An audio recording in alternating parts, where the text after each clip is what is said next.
Bonjour à tous, suite au sondage Facebook de la semaine dernière, vous avez été nombreux à choisir les interrupteurs comme sujet de vidéo. Nous vous remercions de votre grande participation, et donc comme convenu aujourd'hui, nous allons parler des interrupteurs. Alors commençons par un peu d'histoire. C'est en 1880 que l'électricité domestique est de plus en plus répandue.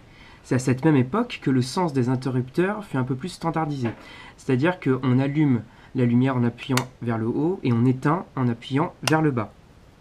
C'est à cette même époque que dans les usines, les interrupteurs étaient des sortes de gros leviers, et les ouvriers avaient tendance à les utiliser comme porte-manteau, ce qui actionnait le levier.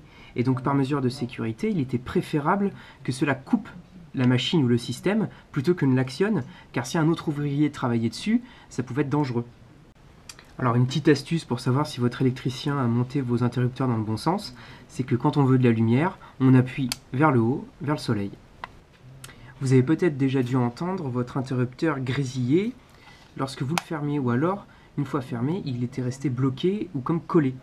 Alors ceci, c'est dû au fait que lors de la fermeture du contact, si l'on ferme pile au moment où la tension est la plus haute sur la sinusoïde du secteur, eh bien un arc électrique va se produire, et donc c'est cet arc-là qui fait le grésillement, et à la longue, ça va finir par souder les deux contacts ensemble, et donc comme une soudure à l'arc, en fait, ça va coller les deux conducteurs.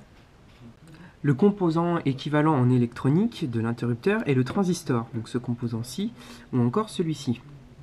Donc lui, il est commandé électriquement, contrairement à l'interrupteur qui lui est commandé mécaniquement. Vous avez déjà entendu qu'un ordinateur ou un programme informatique n'est qu'une succession de 0 et de 1. Et en fait, ça vient de là. C'est-à-dire que le 1 représente en fait une présence de tension et le 0 une absence de tension. Et c'est avec cette succession de 0 et de 1 qu'on peut coder des informations.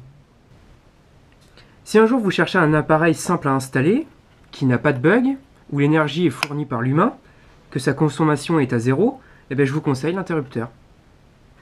Alors si cette vidéo vous a plu, abonnez-vous à notre chaîne ou alors allez visiter notre site internet.